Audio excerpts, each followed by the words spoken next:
couple of years ago, I was driving down the road. And as I'm driving down the road, the check engine light starts to flash. You ever had that happen to you? Oh, my. You know what every guy does? I don't know whether women do this, but I know what every guy does. Every guy that I know that sees the check engine light come on will pull over to the side of the road. And when they pull over to the side of the road, you know what they do? Pop the hood. And when you pop the hood, and this is exactly what I did. I pulled over, I said, I got to figure out what's wrong, man. The check engine's light, I got to do something. So I popped the hood, and what do I see under the hood? The biggest complicated mess I've ever seen. I mean, I can work on little Honda 90s and 110s. I can work on my lawnmower. I can work on little engines and all that. But the car engine, it doesn't make any sense to me at all. How many of you feel like that in life? Maybe you're here today and you feel a little like that. You pop the hood up and you've got some kid that showed up at your house and you wonder what to do, and you're popping the hood and going, I don't know how to handle this one. This is too complicated. Or maybe you're in a marriage. It's just pop the hood. There's something, check engine lights going on, and you're going, I don't know what to do. Or maybe you check it. It's your job. Or maybe it's just life. Or if you're like us, you're in the book of Revelation, and you look under the hood, and it's complicated. I did a little search here for a way to simplify Revelation, and I came up with this chart. Let's see if it helps you. I couldn't believe it. I said, simplify Revelation, and that's what I found. I go, no way, I don't even get it. I looked at it for a long time, and I still don't get it. So don't look at it very long. Here's the one thing I know. In Revelation 1:3, it says this: God blesses the ones who read the words of the prophecy to the church. That's me. I get to read these words to you. And so I'm going to be blessed from this. And he says, and he blesses all who listen to the message and obey what it says. Now think about that today. It doesn't matter whether you're reading it or whether you're listening. It just matters. Even if you don't completely understand it, there's something there for you. And he says what? You need to obey it, which means that you got to focus on the things you do understand, not the stuff you don't. And what does he say? The time is near. The time is near. I was actually surprised that so many people are interested in the study that we're doing right now. So many people they want to be here. They're listening in. They're tuning in online, because I think we all feel a little like there's something different about this time. Doesn't it feel that way a little bit? And so here we are, the book of Revelation. And you and I are going to be blessed. Just look at your neighbor. I'm just telling them, you are going to be amazingly blessed. Come on, say that. You are amazingly blessed. Just showing up today, even if you don't understand it, you are amazingly blessed. We are going to get something from that today. So, before I get into the stuff we understand, I want to talk about the stuff we don't understand. Because the book of Revelation is one revelation. Now, again, it's not an S on the end of it. The book of Revelation is one revelation from a guy named John, who was a pastor who they tried to kill, and they couldn't kill him, so they put him on an island to silence him. And he has this huge revelation that he sends to all the churches. And some of it's completely understandable, and some of it's weird. And the weird stuff is kind of fun to think about. And so some of you are totally into the weird stuff. And so I'm gonna talk to you about chapters 14 through chapters 19. Chapters 14 through 19 gets really weird in there. It's really some crazy stuff in there.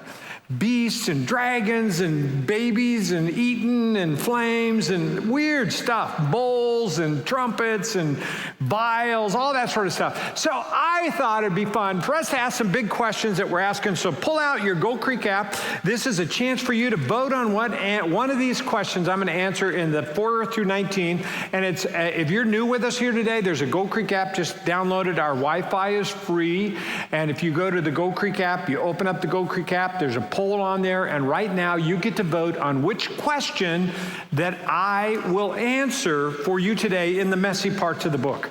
And what we're going to do is just think about it. We're going to look at it. We're going to see which one you want. And so we're voting right now. Some of you see these are the questions. I added these questions based on some of the conversations I had in the foyer. This week I've already had some conversations, and I'm going to add some more next week. So if you have a burning question in that messy section that you want answered, you got to let us know. We'll put it in there and let you vote on it. Only one of them wins. Right now you can see where we're headed. You can watch the polling here. Looks like, oh, look at this. It's a horse race. Here we go. Yeah, how long do I wait? I don't know. It's happening. It's happening. The GC Online can do this as well. There's so many that are connected to GC Online. We have people in Brazil. We have them in all kinds of different places. Now we send people to Arizona, Idaho, Florida, and they still love us, and they're still a part of us, and they're GC Online. So it's so cool to have them here. You can also join in and just put your answers up there. Okay, so you can see where we've landed. It looks like, is the vaccine the mark of the beast, the question that's the burning question in your life? So let's just think about that. Let me just start with the opposite of this. I'm just going to start with, where does this come from? Someone asked me this last week, and someone said, I really wanted to know the answer to that question. Is it the mark of the beast? What's going on? What's happening? So here's what, if you were to ask, where does this come from? Well, first of all, the mark of the beast is that thing that's supposed to make it so you can buy and sell, and it's supposed to mean that once you get the mark of the beast, you are worshiping the beast. And the beast is supporting the Antichrist, which means he's evil, the opposite of good, promises peace and gives you evil. And so once you take the mark of the beast, man, you are marked the wrong way. So is this the mark of the beast? Some think that, much like you can do to dogs now, that they can inject some kind of little receiver in there that makes the mark of the beast, and like they can follow you around everywhere, and they got you now, and that somehow there's some metal in the mark of the beast, and so the vaccine goes into you, has a little metal in there which marks you. And some people believe that. Maybe if you're here today and you believe this, I'd love to talk to you afterwards. I'd love to know. I understand that some would say, well, this seems like a conditioning for the mark of the beast. But let me answer this question just straightforward. I'll give you my opinion. Again, this is the messy section, chapters 4 through 19, and anybody's opinion is okay. So I'm just going to give you mine. Here's my opinion. My opinion is no. Let me tell you why. Because I know some of the neatest Christian brothers and sisters that love God 100% in our congregation, about 60% of you. If it was the mark of the beast, too bad for you. So if it's the mark of the beast, there's more than half of you that are pretty much done, and you're worshiping the beast, and so it's all over for you. Kirk, you're one of them sitting, you're laughing right here. I know where. So here's a funny thing. I think that God lives in all of us. And if this was the mark of the beast, there would be something deep inside of every follower of Jesus Christ that everything within them would say, don't do that, you shouldn't do that. You shouldn't. Now, I recognize that some people are not vaccinated or are vaccinated because of the religious belief and because of what their feelings about this are. That's perfectly fine. Some of you, because of your health condition, your doctor and you have decided that's not the best thing for you. Those are all appropriate. There's nothing wrong with that. But is it the mark of the beast to get the vaccine? I'm just going to say Jesus would have told all of you that got it right away, if you're a genuine follower of Jesus Christ, that you're doing the wrong thing. So, relax. I like someone at 9 o'clock said, oh, good, I thought I got it. I thought it was done. So relieved. So, we're just having a little fun. Well, next week, one of the questions I'm going to add next week is 22 reasons why I believe Jesus could come in 22. That'd be kind of fun. I'll throw that in there. You have some questions. We'd like to hear your question. But today, I want to focus on chapters 2 and 3, which is the message to the church, which is to us, because I am the church, you are the church. It's our message. Each one of these letters is written to us so that we can hear what God has to say to us. And today, it's a letter to Smyrna, letter to us, and it's about being tested by suffering. Let me ask you a warm-up question. How many of you here like to suffer? Okay, you got to raise your hand. How many of you here like to suffer? You're not going to like this message, apparently. I don't know. What do we do with this? I was thinking about that. Yeah, I got someone out there. Okay, so let me ask it a different way, because I think you may have a different answer if you think about this. How many of you love to mountain bike? How many of you love to mountain bike? Okay, you mountain bikers, take a look there on that picture. You're about to suffer. You've either fallen or have fallen, and you love it. You love to suffer, right? How many of you like to run? Love to run. I love to run. Come on, you own that. Does that look like fun to you? That's suffering. Come on. Now, some of you say, well, I'm not into all that. All I do is walk. Every day I walk. How many of you love to walk? That's you. You totally, yeah, that's right. That looks like suffering. Right? That's suffering. Okay, some of you say, I don't rock, I don't ride bikes, anything, but I can shop. I love to shop. Okay, that's you. I love to shop. That's not Black Friday. That's suffering. Come on, you guys. That's suffering. How about this? I love soccer. Anybody here say, I love soccer? Okay, I'm into soccer totally. Man, that's suffering. Come on. That's what that is. There's suffering. You know what it's like, right? You love to suffer. Or how many of you would say, I love the Seahawks. I just love them. And you'll sit. Yeah, you'll sit in the rain to watch somebody else play. That's suffering. I'll sit at home and watch it when they're ahead, and I'm not nervous about it. I don't like to watch it when they're... I want one more thing. How many of you like spicy food? Hot sauce. Now, I brought this from our house. This is called Red Hot Original, Frank's Red Hot Original. Pablo made fun of me this morning. He said, that's not hot sauce. How many agree with Pablo? That's not hot sauce. That's just like a little of nothing, right? That's not hot sauce. So I sent Pastor Larry home. He got it out of his refrigerator. It's called the Mega Death Sauce. Now that's hot sauce. You like your spicy food? You are going to suffer. Some of you will sweat. Some of you will complain. You'll suffer twice. Wow. Wow. You know exactly what I mean, don't you? You love to suffer. What is it? Here's what I'm talking about here. We all suffer for what we love. This message to the church is about being willing to suffer for something we love. You know what I love more than anything in the whole world? I love Jesus Christ.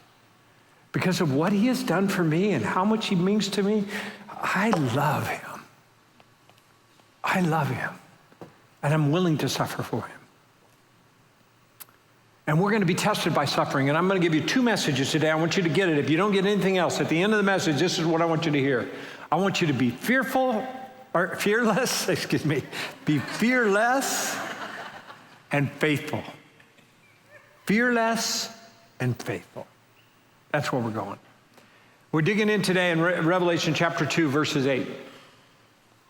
It starts this way. It says, write this letter to the angel of the church in Smyrna. You know, I need to show them where the church is, don't I? Have I done that yet? Can I do that? Can I just show you? Can we go back to that? Look at where the church is. Here's Patmos, which is where John was put. Ephesus, you can see where it's located. And then Smyrna. is that second stop on this. It's kind of a mail route. And when John sent this letter, it was a letter that all the churches read. He had a specific message to the church at Smyrna. And if you'll notice, the Smyrna is a poor town, super rich town, super important town, always in the midst of turmoil until the Roman government took over. The city was always being turned over. New kings, new management, all this. And the Roman government brought a lot of stability, and it became a very wealthy city. And so here's this letter to Smyrna. So we go back here. Write this letter to the angel of Smyrna. Again, I get excited. Hey, if Smyrna gets an angel, so does Gold Creek. So we've got an angel, that's cool, which means you have an angel. Take a look at your neighbor, just say, man, they have an angel. You have an angel, because I am the church. Don't forget that. I am the church. So here's the message. This is the message from the one who is the first and the last, who was dead and is now alive. Now stop here. I want you to look at this, because every one of these churches had a specific description. The revelation of John is about one thing. It's one revelation. It's about Jesus Christ. It's about Jesus Christ. First chapter tells you what Jesus is like in the glory, and the chapters 2 and 4 is about Jesus in the churches, and then 4 through 19 is about the future, and ultimately the last 2 chapters are about the end, where we all win. That's the picture.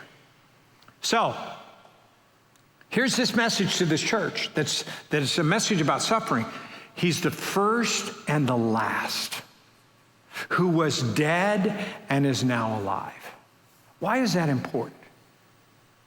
Why is that important to this church? Because if they're going to suffer, and there's going to talk about it in a minute, some of those people are going to die. And the thing that gives you hope is to understand that even when you die, there's so much more to life. Revelation is this message that there's life after death. And here's what he says. I know about your suffering. Stop there. I just stop there for a minute. If you've come here today and you're suffering for any reason, tough job situation, tough marriage, tough kid, tough life, tough health, man, I love that Jesus says this. I know about your suffering.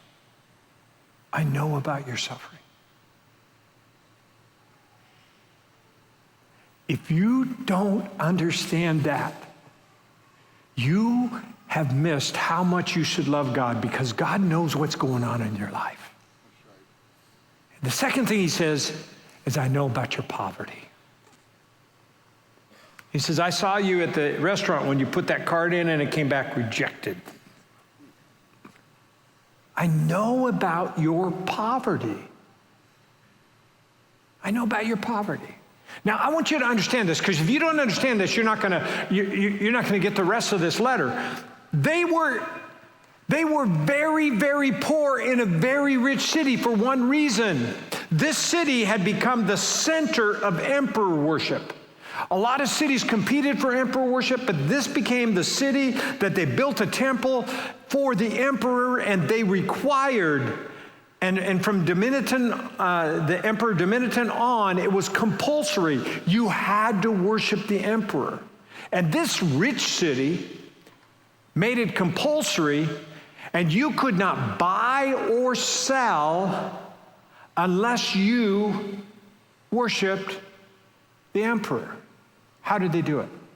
There's this big Golden Avenue there, and they built a temple at the end of the Golden Avenue, and every year you were required to march down the Golden Avenue with all the city folks, and one by one you would step up and you would take your pinch of incense and you would burn your incense to the emperor. You would bow your head and call the emperor Lord. You would walk over and you would buy a little tiny statue, and you would promise to take that statue home, and every day, as a source of loyalty, you would say, the emperor is the Lord. The problem is, the Christians wouldn't do that. At the end of that little ceremony, when you walked out with your little statue and you've done your part and you said the emperor's Lord, they would say to you, hey, you don't have to do this at home. This is kind of a public thing. You know, whatever you do at home is what you do at home. But in order for you to buy and sell and do business here, you have to do this public thing. And we will give you a certificate. And that certificate is what's required of you to be able to do business in our city, to buy or sell. Christians wouldn't do it. They wouldn't do it. And so they were incredibly poor. They lived around all these riches and they were poor. And then here's what Jesus said. Here's the message to them. But you are rich. I know about your poverty, but you are rich. May I ask you, how rich are you? And how do you measure it? Are you like the new, did you guys see the stock offering that happened this week? Rivian's, that new electric truck that someone ought to buy for me. This guy became a multi-billionaire overnight. Are you multi-billionaire rich? Or maybe you're Elon Musk rich, who, you know, they have a little poll to see whether he can sell a few billion of his stock just for fun. I'm hoping you're that rich because we could really use you around here. It'd be awesome. But most of us would say, I'm not rich. God would say, I know about your checking account. I know everything that's going on in your life, but you are rich. You know how I measure my riches? I was thinking about this. My grandpa and grandma loved God. And when I was alive, they had so much influence on me.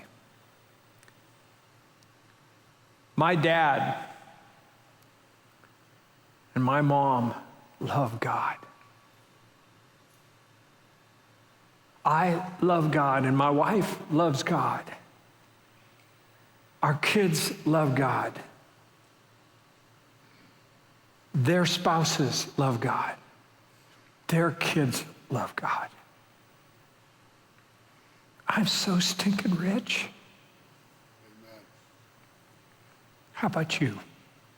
If you think about it today, you may not have all the wealth in the world, you may not have everything, but maybe God helps you look at riches a little different because your measuring stick isn't exactly what the rest of the world's measuring stick is. And if for some reason your Christianity keeps you from competing in this world and you can't buy and sell and you can't move forward, you can't do anything, are you going to hear these words? You're rich. Revelation 2:9 goes on to say this. I know the blasphemy of those who are opposing you. They say they're Jews, but they're not, because the synagogue belongs to Satan.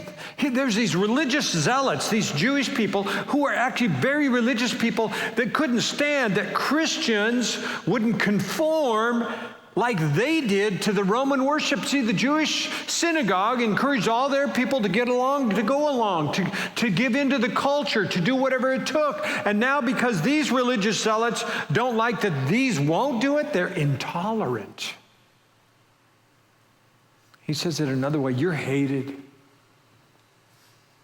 You're hated. And what's interesting to me is the people that hate us the most, the people that hate Jesus followers the most, are the most religious zealots. They're always religious zealots. And they're the most intolerant of all people. Most people don't care about your following Jesus.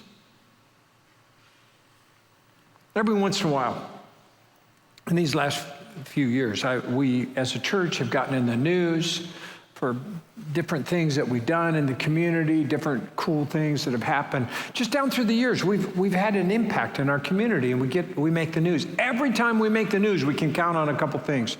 We're going to get emails, phone calls, and threats. They'll call me up and tell me how they're going to kill me. Call me up and write me an email, talk about our church and what it's going to be like. We've had protesters out here, religious zealots that didn't like what we were doing at the particular time. It's crazy.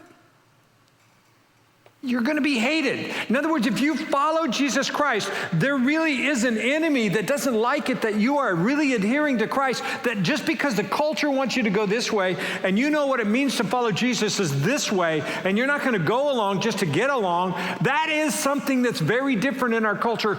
Jesus' message has always been countercultural. And there's religious zealots that hate us, that we won't go along to get along. Because Jesus is the good, we believe it because Jesus is the good news that changes us. And there's no compromise to the good news. To be a follower of Jesus means that you'll let him change your life. And if you think you can come to Jesus and stay just like you are, you're not really following Jesus. He changes all of us. I just want to challenge you this next year, when we start the new year, we're going to read the New Testament. I know we've been reading the one-year Bible, and this is out of one-year Bible reading, but next year, we're going to all read the New Testament together, and we're going to preach on the week's readings for 4. That will be weekly so that you can stay along with it.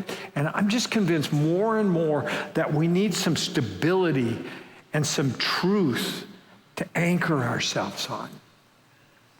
Now, Revelation 2:10 goes on and says this. Don't be afraid. Remember I said you got to be fearless.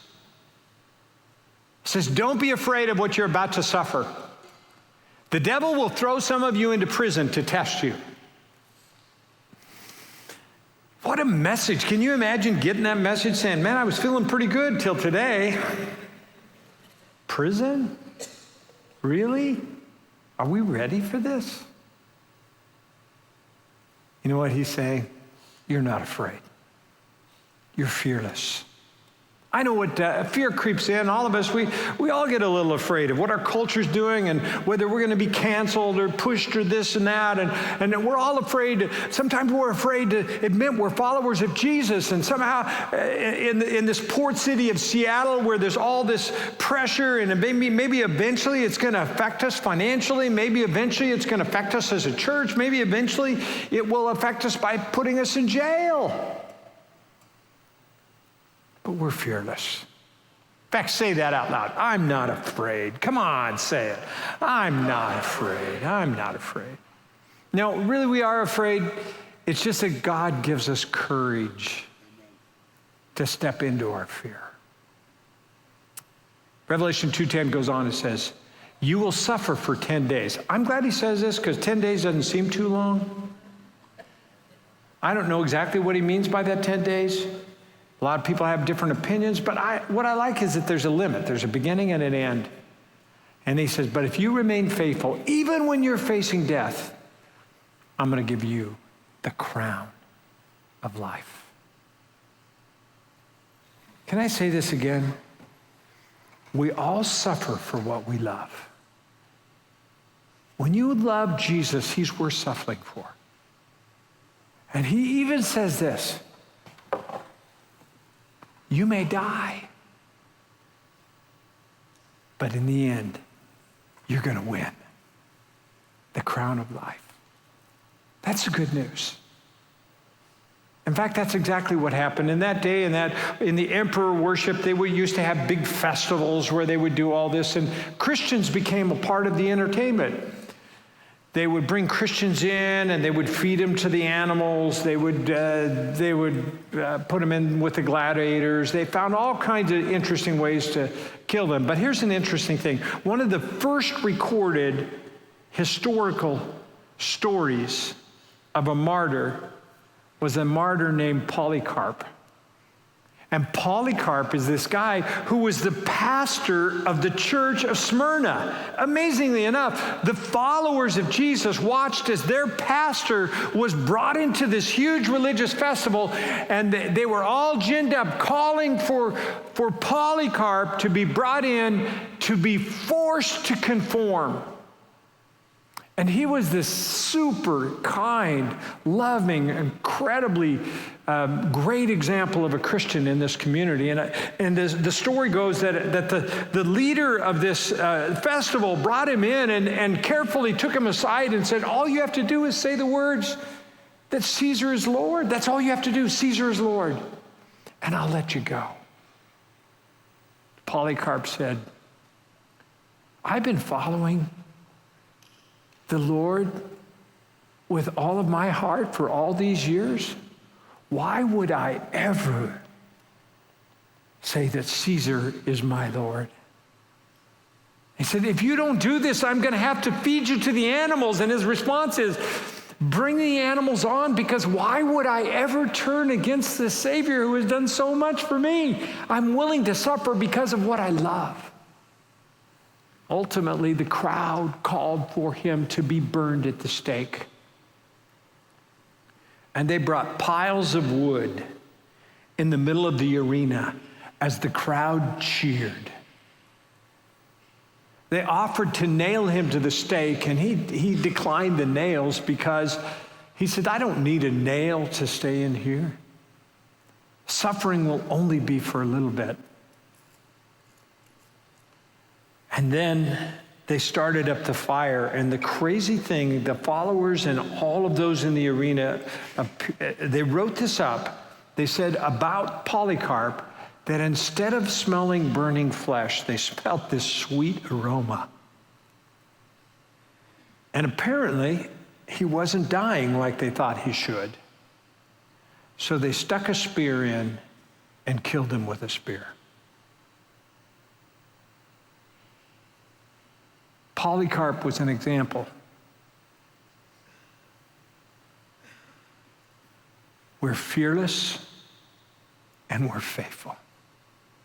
And in the end, they couldn't kill him because he's still alive. In fact, he's more alive than he's ever been, and he's won the crown of life. And I'm convinced today that some of us, because of the love of Jesus Christ, we're going to have some times that we face some suffering. But the good news is that you are going to win. Revelation 2:11 says this: anyone with ears to hear must listen to the Spirit and understand what he's saying to the churches. Do you have spiritual ears today? Do you have spiritual ears?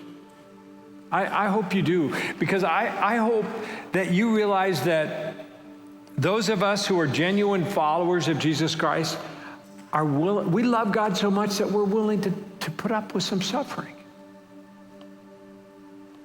And one of the best things you could ever do, even if it means some suffering, is become a follower of Jesus Christ. Because here's what he says: whoever is victorious will not be harmed by the second death. There's one death that happens immediately. The second death is that death that happens in a place called hell, which is an eternal death. You just feel like you're dying forever. And here's what he's saying, man, you follow Jesus, that can't touch you. So here's the question: are you listening? I'm going to just have you dim the lights in here today. And for our GC Online, I'm going to invite you to close your eyes and participate. Just make it dark in your own mind, in your own world. The lights are down. And the message is, it says, for those that have ears, are you listening? So I'm asking you to have some spiritual ears. My first question to you is this: do you love Jesus? Really love him?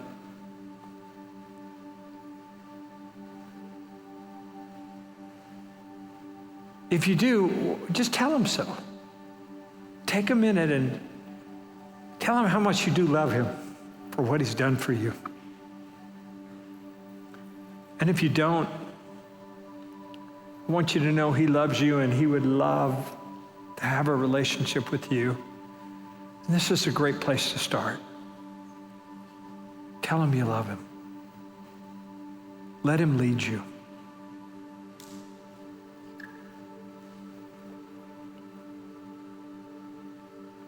Now I want you to listen to his message to Smyrna with spiritual ears.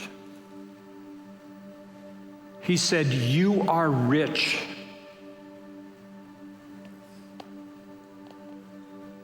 Quietly in your mind. List all the things that you can thank God for. All the riches he's given you.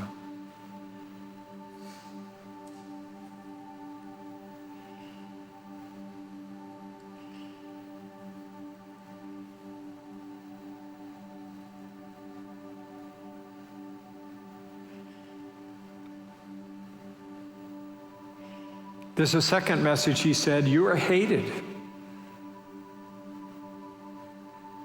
If you're a genuine follower of Jesus Christ, there really is an enemy that hates you. Just acknowledge that.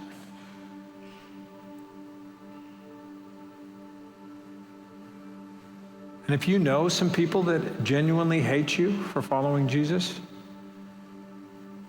pray for them.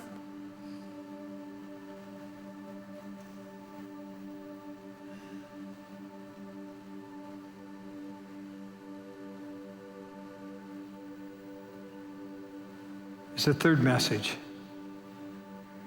You are not afraid. You're fearless.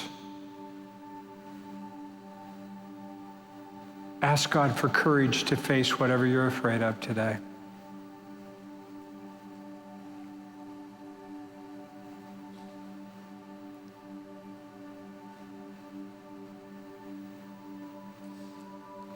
One more statement.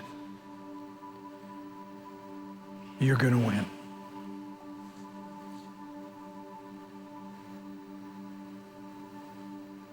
Picture yourself at the finish line, faithfully following him to the end, whatever it costs.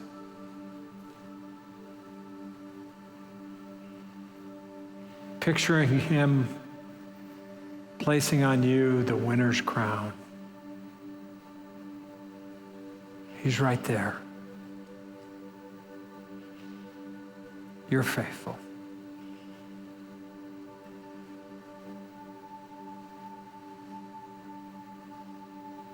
Thank you, Lord. With spiritual ears, we've been trying to listen to you today. For whatever reason, Lord, this message was here for somebody today specifically. And you know what they're going through. You know their poverty and their richness. I'm just grateful today, Lord, that you've spoken to us in a fresh way. And I ask this in Jesus' name. Amen. Would you stand, please? You know, as we close out the service, I want to remind you what I said to you today. You're fearless and you're faithful. Don't forget that. Say that to each other, even as you lead. You're fearless and you're faithful. But before we leave, I'm going to encourage you one more thing. You know, we have a little candle station over here, and it's just a reminder sometimes. We encourage people to pray, to light a candle and pray. And I'm convinced that maybe some of you today are in one of those suffering times where, or maybe you're in one of those poverty times where you feel the weight of some of the stuff that's going on in your life. And I've asked some staff people and maybe some prayer team members that are going to be there at the candle station there. And they're there to pray with you, to encourage you on your journey. And so maybe you don't have to talk with them, but you maybe before you leave, you want to light a candle and just say, man, I'm just giving this to God. I'm going to be fearless and I'm going to be faithful. And I'm giving this to God. And so you can do that as a response today. Again, thanks so much for coming, and we'll see you next week. And again, thanks online for being with us, and we'll see you next week.